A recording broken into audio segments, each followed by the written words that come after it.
Oh man, we haven't had a whole lot of snow this year, but we've got some now. Yeah, we do. Getting It's some more tonight. Down. A few years ago, we had literally at this time 6 feet of snow. So now we only have a few inches, but it's beautiful. But it's pretty and it's cold. So this week on Big Dreams, Small Town, we're going to be taking you back up to Coeur D Alene to talk about the Alta Arms business. Yep. We also have some radio station blunders that happen during the winter.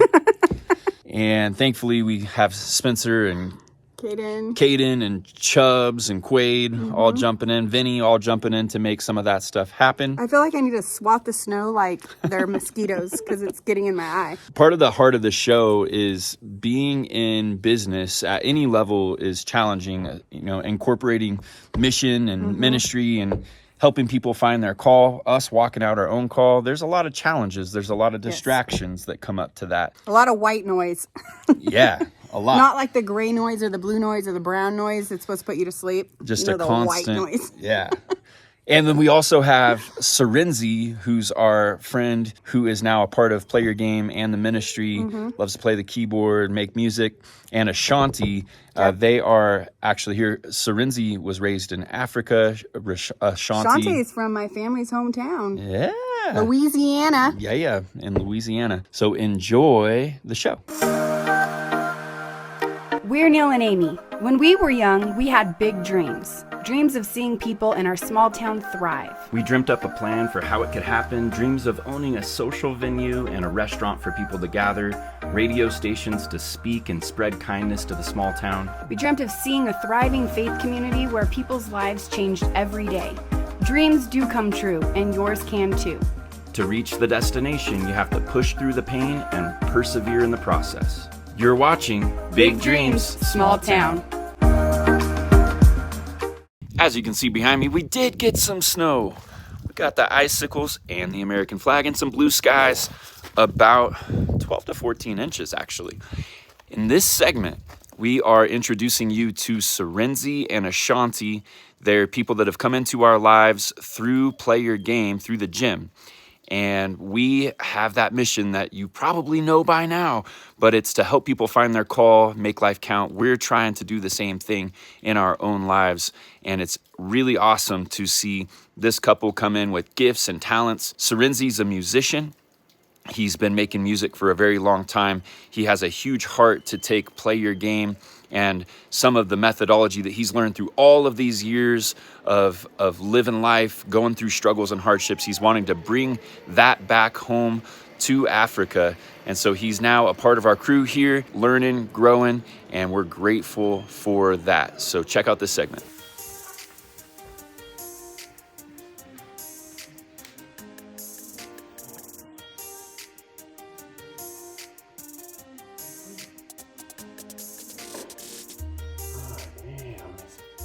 What happens when a black man sees snow? What? This is... No. It's beautiful, don't get me wrong. I'm the girl with the cold. No. I... 2 years ago, there were 6 feet out there. Feet. As tall as, almost as tall as you of snow. So this is nothing. This is nothing. It's my first time seeing snow in California. Really? Mm-hmm. Wow.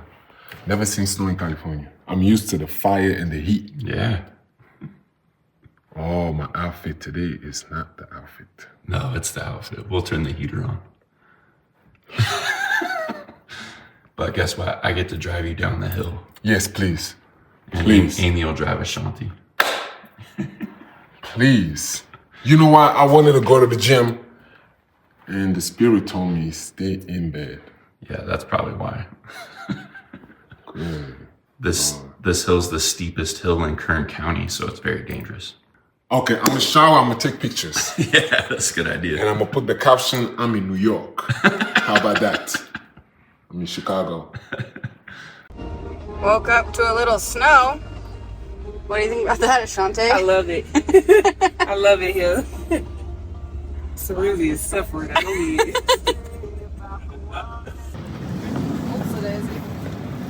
Okay, SiRNz, don't do nothing stupid. Don't do nothing stupid, bro. This is me. This is me coming out. We just touched down in Chicago right now. We just touched down in Chicago. Donald Trump sent me an invitation to go talk to some kids in the project. Yeah. And I'm gonna go real quick.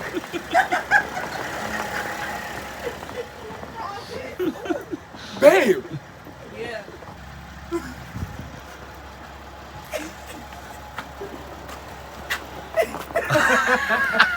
Hold on.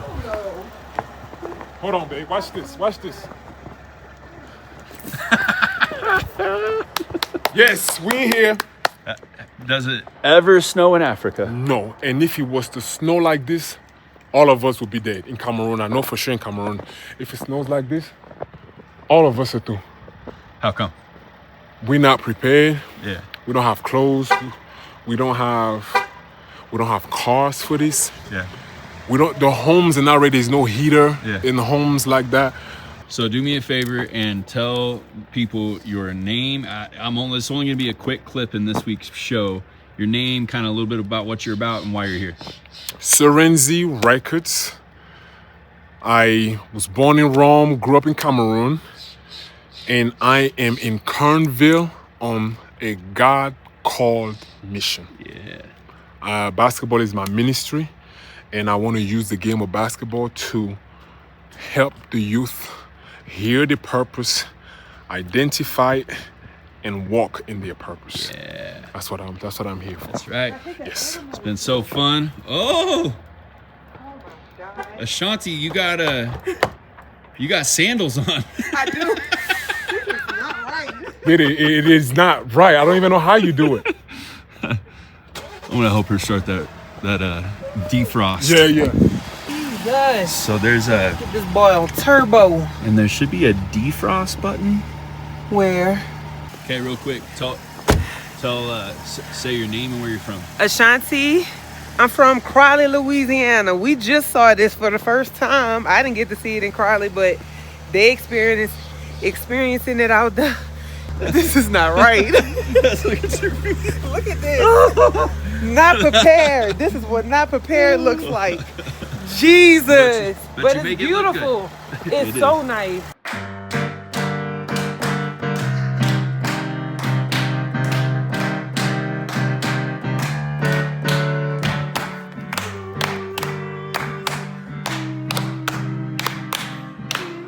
My arms get tired.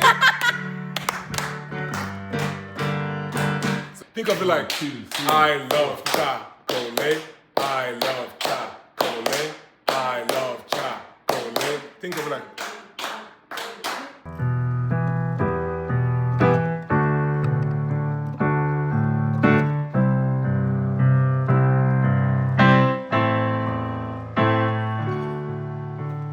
I gotta translate for you now.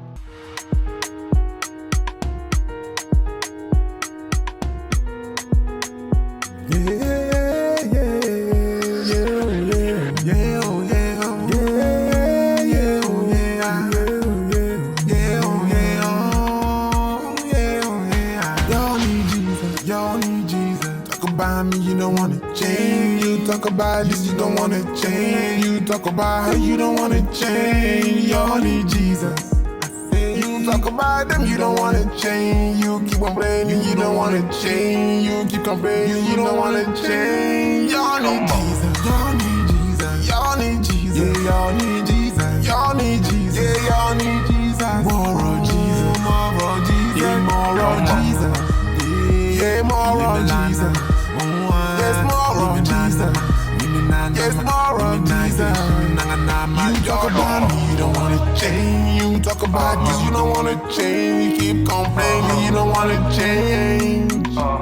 You don't need Jesus. You talk about this, you don't wanna change. You talk about that, you don't wanna change. You complaining about him, you don't wanna change. No, more of Jesus. Y'all need Jesus. Y'all need Jesus. Y'all need Jesus. Y'all need Jesus. Yes, more of Jesus. More of Jesus. Yeah, more of Jesus. Y'all need Jesus. Y'all need Jesus. Yeah. Y'all need Jesus. It's more of Jesus. Yeah, play your game. That's what we do over here. We play our game.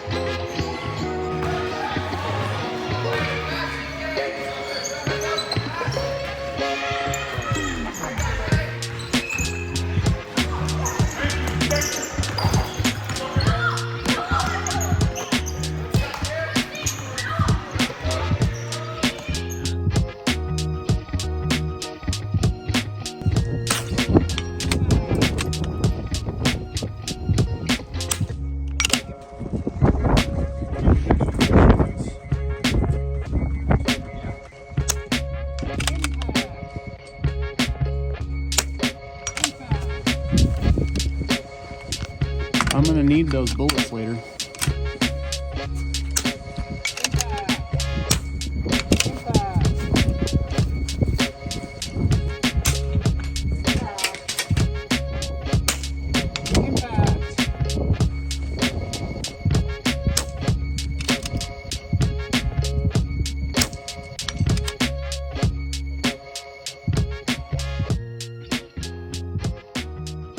I have always stood in awe of you two and how you would build things from the time you were young.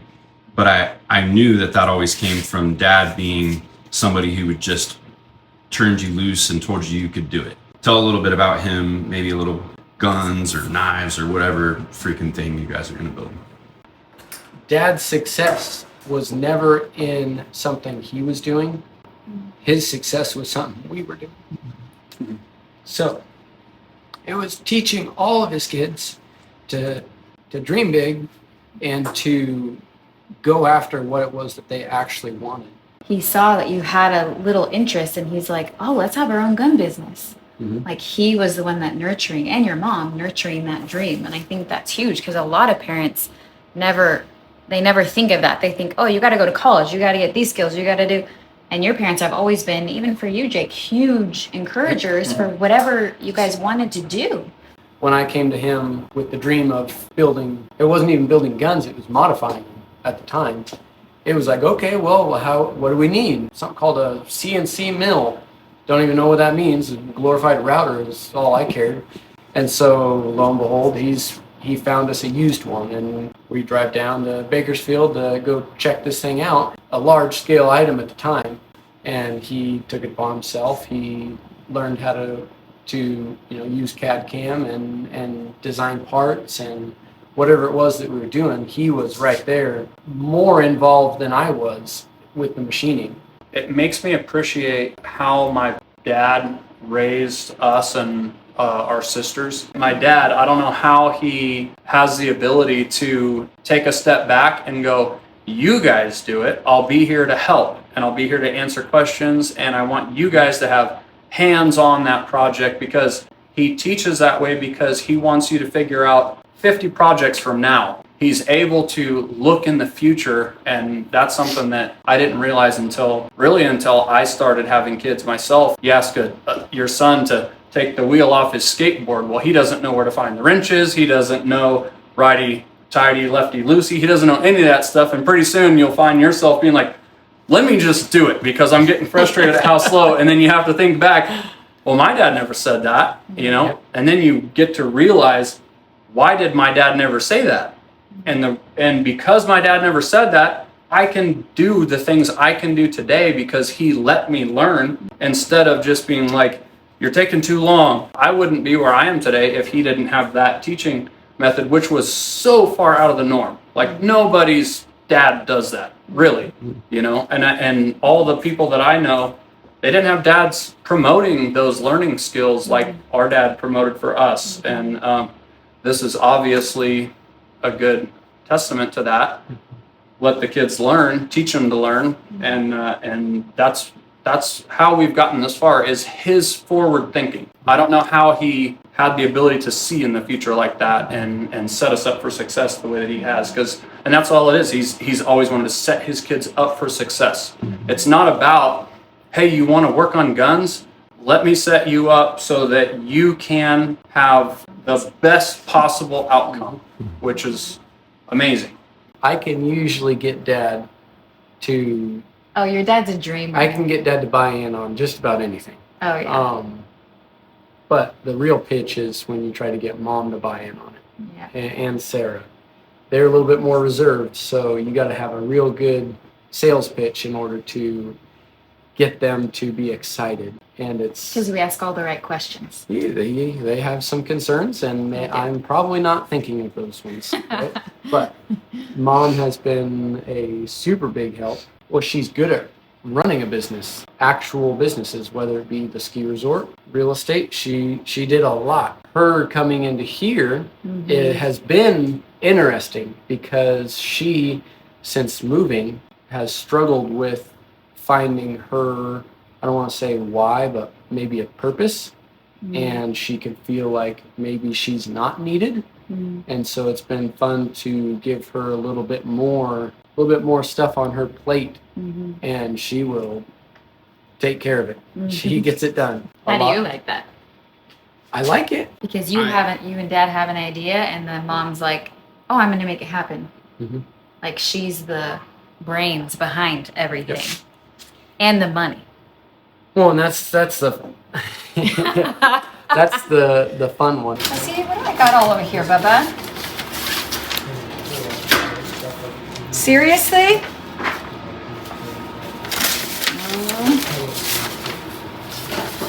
All these orders. This is pretty sweet here. What's this system? This is his system here. This is the Alta Arms orders, and they're all his builds. So he's got 12 custom builds going on right now. So that's pretty cool. We do some gunsmithing for a local gun company or a local gun store, but we do that to pay bills. But the heart of it is to really build the custom. So he's got 12 orders. There's a big wait time sometimes with firearm parts and stuff. So just trying to keep track, trying to get a system in here because it's always just been Jesse and in his head, and I'm trying to get everything out of his head and just make some sort of a system. Getting better. Ever since we got married in 2016, I had been a wildland firefighter, and that usually just meant I was gone. Funny because it was like right when we were married, and then she was just left at the house alone while I was gone. And it was one of those things where it's like you have all the money in the world and no time, and then in the off season you blow through all your money, and then you don't have any money, and you're always short on one, time or money. And so it's just this ongoing cycle. So we stepped out in faith, and I quit my job. I had started reaching out to some other companies and taking on work for them, and that was where this kind of popped up. Was like, hey, I've got people wanting contracts and machining and stuff like that, and I couldn't do it. We're like, okay, if we want to get really serious, we're going to have to do something like this. But it was still unachievable. Our old machine was not fast enough. So this is the old machine. It's a TM1, which stands for tool room mill. This is our splash guard, right?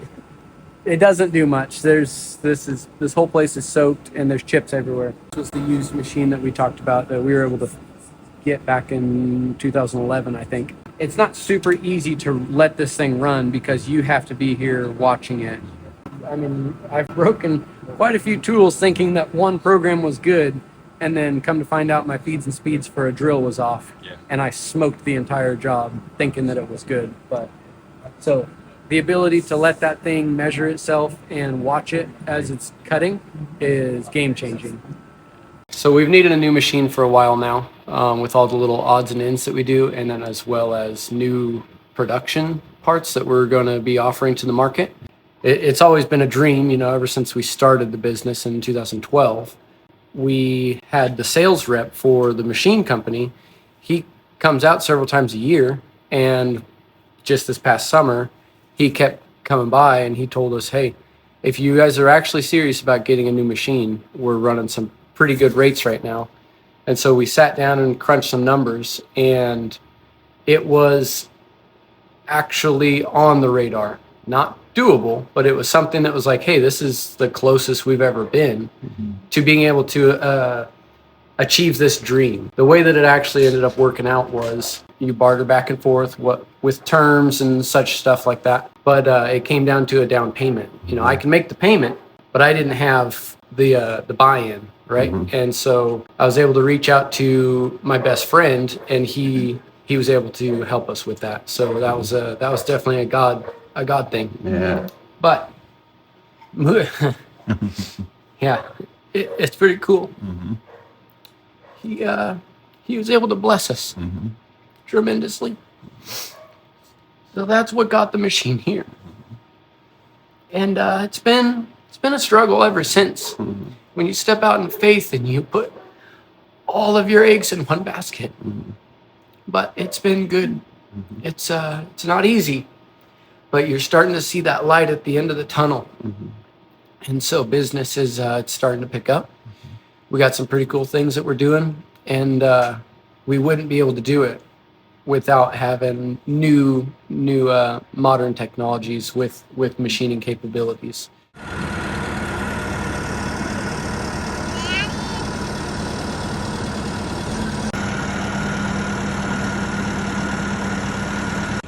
Hi, baby girl.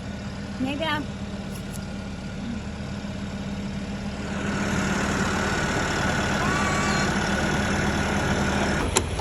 Ready? One more. Watch your All feet. sorts of stuff. Ready? Remember you crawling Grab it. around in here?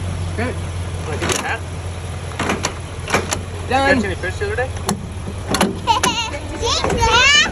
How do you feel? I think good. You excited? I am excited. Good. It's gonna be fun. Are you gonna be machining all night? Gonna be machining all night long.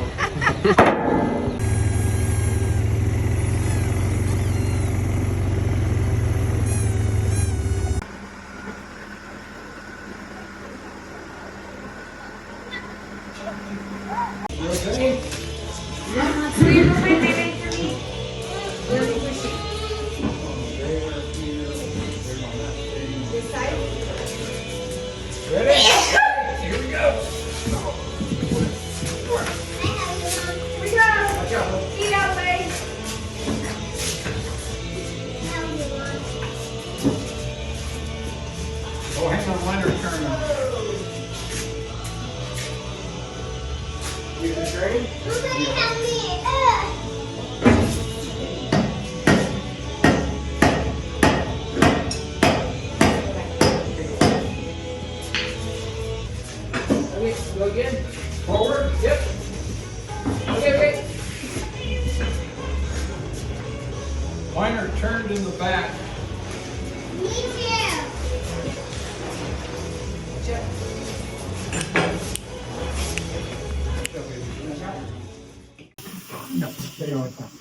Alright. So what you're going to see is we're going to actually load the part, half of the part. I've already done the first half. Now it's going to be the op number 2. I would normally have fresh billets in here because this is op 1. We've already done it, so I'm just demonstrating the second half where you can see life come to the actual part. But this is where I would load raw material. It would do this op and then automatically flip and do op number 2. We're just going to run op number 2. So I'm going to align it in the right orientation. Tighten the tailstop.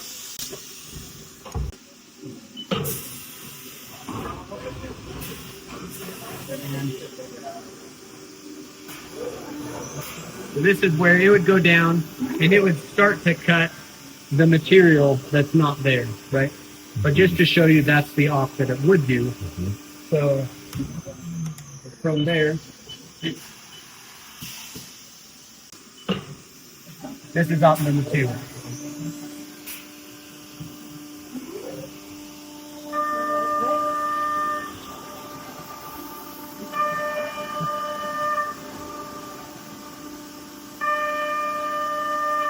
So this is a prototype of the product that we're getting ready to release. But it's a 15 round mag. It is extremely fine-tuned adjustable, meaning that when you click this thing in there, there is very, very little play. Other, industry type magazines would be twice as much, if not more, as far as movement. With this being said, you are trying to get the bullet to be as close to center line as possible when you are putting the bullet into the actual chamber. Firing pins out, so you can dry fire these things with ammo because there is no firing pin in it.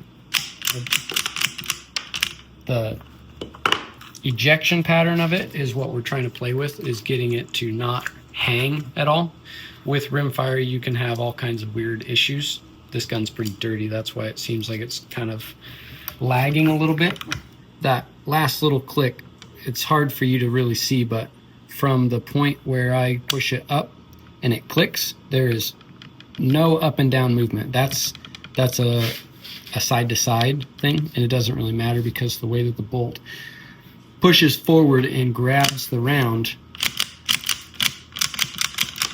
you're getting about a 4 o'clock ejection pattern, which is good on a bolt gun like this. So you're manufacturing this, and this is like the current product that's being worked on to be released. Yep. So this is within the next week. I'm hoping to have this pretty well buttoned up and ready to go out the door. This is the test number 3. So far, we haven't had any malfunctions.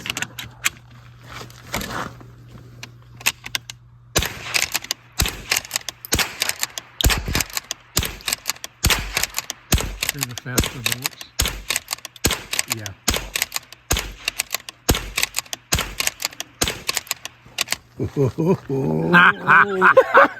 That's legit. Woo-hoo. Nice. So going forward, what are your hopes for the business in the next year? Practical hopes in the next year? I hope Jesse didn't say to buy 10 more machines. Did you? Maybe. And the next episode, Mother has a heart attack. Did I what? Did you walk Neil through How we got getting it? the No, machine did you? here and what you said?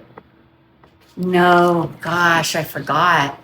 I wasn't in favor of the What'd you machine. say? Well, I'll just say this. 1, financially getting the machine here, that was a hurdle.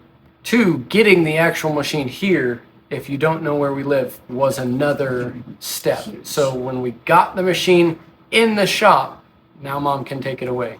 We had to rent some equipment to get it up here and all that. And then that thought in my mind just drops in my mind of this is the first of many. And I'm like, oh my gosh. It just was, that's just came. I was just watching him put it in. It was like this, and I'm like, oh, That's I big am. dreaming, baby. I like it. This is the first of many. So we're. In That's our good. lifetime? Yes. How do you know? You never know. What did you right? say? How old are you? I don't know. Then what difference does it make? Yeah, you have those statements and you stand on them, but you don't know when they Yeah. are going to come through. I always wanted him to pursue his dreams. I never wanted him to do something that he didn't want to do. And I wanted him to be happy because when he was happy at home. And so on the off seasons, he would do the business and he would just light up and you could see the joy in him working on guns or building something.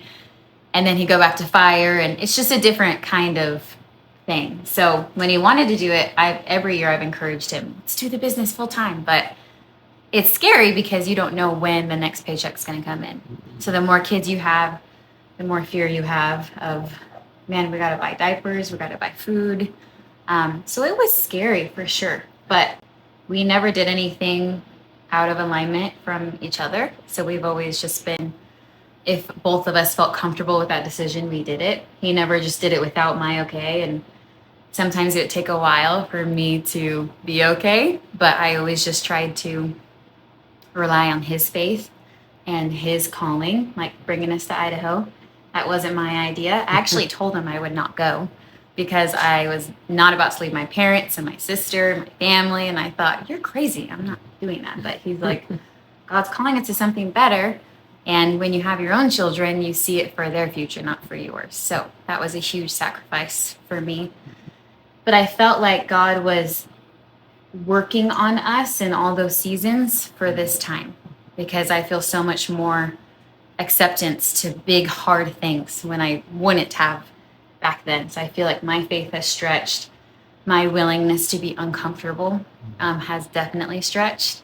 And I've tried to just be very content in where we are and just surrendering to what God has planned for us. So that means not having the nicest things or the nicest cars or a new house, but we have so much more joy because we're in alignment with what we feel like God's calling us to do. And you said you didn't do this. Listen to you. No, I don't like this stuff. But it makes you appreciate what you have, because when you're living the life of high-paying jobs, you can get whatever you need, whatever you want. You can go wherever you want, and it's never enough until you can't go to the store and buy groceries, because that's been a lot. You do have to juggle, and it's not fun, but it makes you appreciate when you actually have something, being able to claim something as your own, because it's not just me, it's you know that the Lord helped you with that, and you see it. And so it is that much more exciting when you do achieve something. Yeah. It definitely makes us more appreciative. Without stepping out in faith, you don't know what you can and can't achieve with God's backing. So, what if you lose it? What if you lose your project? So your project's just gone. On this mouse, go up and hit the little home button right there. Oh, okay, home. Oh, there. See, I found it. Okay, so with this guy here, am I using this mouse for anything? No. Go in there. I'm trying. Do you think we can see it? Can you bring it on the screen when you get a chance so we can see what it looks like? Is there a way to lift it up? Hey, genius! Oh, I didn't know you could pull up on it. Oh. Would you okay. do me a favor? I keep forgetting. Would you like? This is acting. You're gonna have to smack him and be like, "You never do anything right. I'm taking over." I can't. It will. You don't have to say you never do anything right. That'd be okay. You just be like, "I can do this so much faster than you," and then move him. It'll play in. You can do it. Just think of Jake's. He's my boy. Jake's my boy. Look at the progress I've made in just a minute. Look at. I can get you. I can do. Jake, righty tighty, lefty loosey. Yeah. Look at the progress. Look at that. Oh, he got it in there. Let's go. Yeah. Oh, good job. Well, I thought we were going to have some time to show you all the other action from this week, but you're going to have to tune back in next week. There's more with the Alta Arms crew in Coeur d'Alene. Some of the shooting stuff they're doing is really phenomenal. We're going to show you some more of that. Plus all the radio action and stuff that we missed this week, we're going to slam into next week's episode as well. Lots going on. Hope you've enjoyed the show so far. Some of your bigger challenges of like being an entrepreneur, trying to go into business on your own, like what are some of the top 3 challenges? Can you link in like memes or other videos? We can do this. A little one of Mr. Krabs where he says, "Money." That's a big one. Okay. Money. That's good. I think money and time. I would, to be honest, my biggest one money's going to be the biggest one. But aside from that, my biggest struggle is going to be probably time management. Because going from a job where I'm gone all the time, one of the biggest dreams was to run your own business so that way you can be home more. Mm-hmm. That's not the case. Mm-hmm. I mean, out that window, my house is about 200 yards away from the shop, and I'll be working 18-hour days nonstop. Mm-hmm. And it's like you're looking down there, and I'll watch my kids play in the backyard. They'll be swinging and having fun, and it's like I'm up here making money. But that's the struggle I'm willing to take. I'll suffer, so that way they can have something, that's theirs. But it's I think surrendering and willing to sacrifice, because we knew it'd be a sacrifice for a few years, and we were willing to do that, especially right now in our season of life. We're like, if we're gonna do this, like we said, we need to do this now when they're young, but also we're trying not to miss the moments of when they're young. Right. So, And it's so much more fun because they're not just down there; they're up here Yeah, we can come see drawing you whenever. pictures and helping me organize tools, and they are a big part of the business. So it's fun getting to teach them, you know, same as my dad taught all of us kids. You know, building a house, it was never you go over there and sit down. It was everyone had a job, as silly as it would be, sweeping or organizing nails, right? But it makes you feel like you're a part, and as you start to grow, you take on more responsibility. And so it's fun being able to teach my little boy, Sawyer, you know, he's 6 years old. Eventually he'll be up here punching in numbers and doing it. And that's not because of me being smart, it's just because he's here learning as I'm learning. And so it's fun getting to work side by side with even the little girls. They'll come in and draw pictures, and it's really neat because now it's like a family ran thing, not just my dreams. They are excited and they love being here. So I think it's important for them to see you struggle. Yeah. To see us struggle through things and appreciate what we have and see where we're starting. I mean, they're very involved in everything. it is so much fun getting to take my kids around and live that lifestyle together. Thank you for watching this episode of Big Dreams Small Town. Don't forget, it's checkpoint time. So go to monthlycheckpoint.com and get your free checkpoint printout today. And AshaFaithJames.com if you're interested in other resources. Coming up very soon, we've got the Relationship RX. It's prescription for a successful relationship. Yep. We'd love to share Real that with talk. you. It's both in person at Ewing's or online. Go to our website to find more information for that. All right, it's that time. Like our family always says, bye-bye for now. Bye-bye for now.